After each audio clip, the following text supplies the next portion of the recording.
Hey guys, welcome back this week. Today I'm going to talk about a project I started this past winter, and that is where I'm trying to make some arrow shafts out of multiflora rose bushes, or at least that's what I call them around here.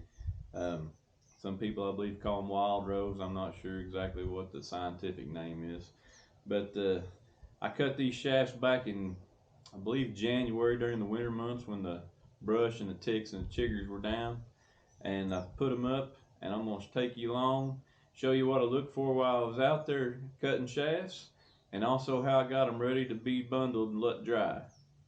Today I got Stay a little tuned. bit of trial thing that I'm doing. I've always wanted to make some arrows, and wanted to make them out of natural materials instead of buying my own shafts and everything. I wanted to see if I could go out in the woods and find them.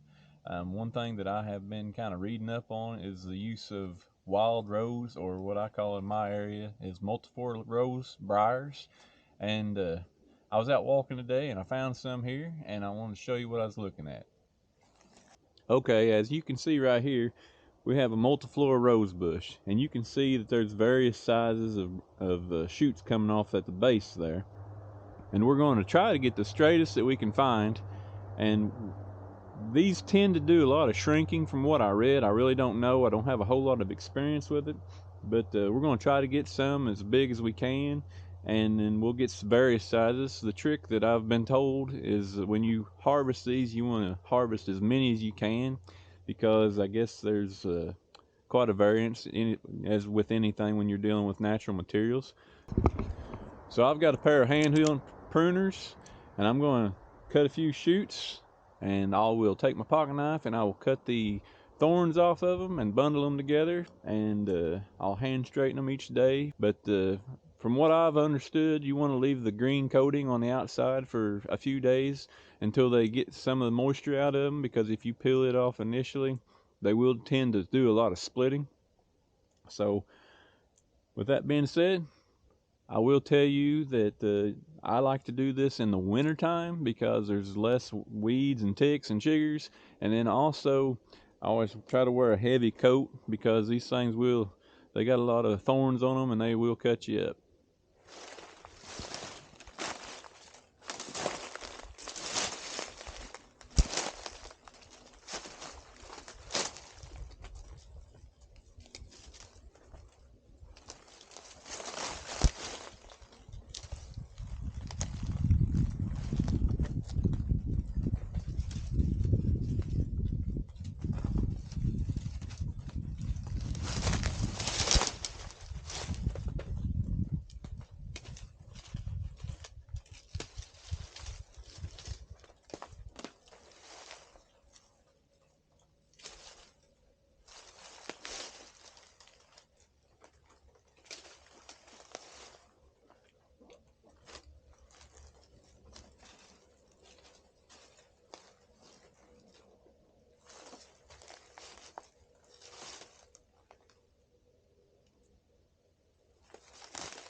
Okay, guys, so here's some that I've cut. They're, pretty good size. They will do a lot of shrinking. This one has got a big curve to it, but I'll be honest with you, it's not it's pretty gradual, so I'll be able to straighten that out. This one here that I cut, I'm not sure that it's going to work out. If you can look down it, it's kind of got some knots on it. Um, Probably be a little bit harder to work that out if you look down it. It's not the straightest. So I'm going to go ahead and keep this, and we'll see what we can do with it, but I do have my doubts with it. So I'm going to cut a few more, and then we'll bundle these together and see what happens.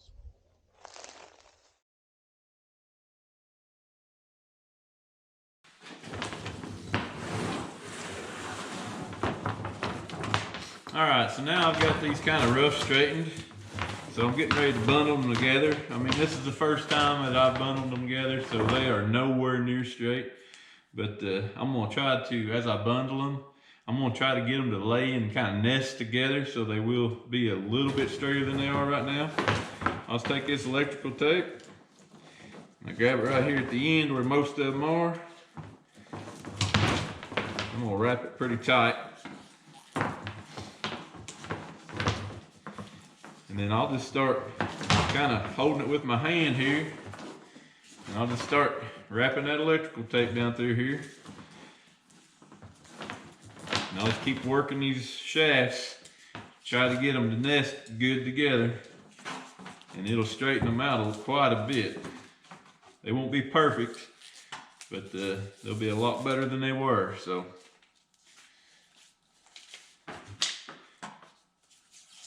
this is all new to me. I've always wanted to do this, done a little reading up on it. I've watched some videos in the past.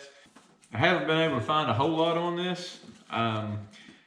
What intrigued me is I like to elk hunt, and I done a search one time for elk hunting, and I found a guy, I don't know his name or anything. I read an article on him on the internet that he killed an elk with a wild rose shaft. I think this is what he used. Do I know for certain? No. There might be some other wild rose. But I was walking through the woods one day, and I've got multiflora rose all over my place. It grows everywhere.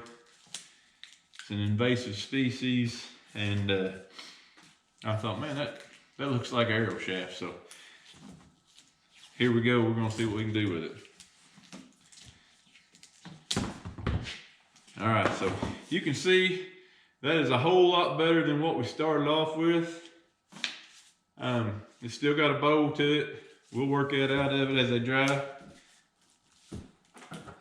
You can see down here on this end, I got a wadded up mess, so I'm gonna kind of come down here and lash these together a little bit better.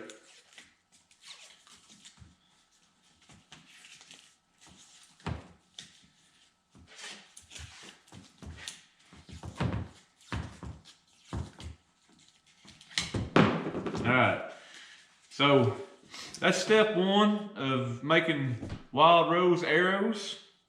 And what I will do with these is I'll just take them in the house. I'm gonna hang them up in my closet, put them underneath my bed.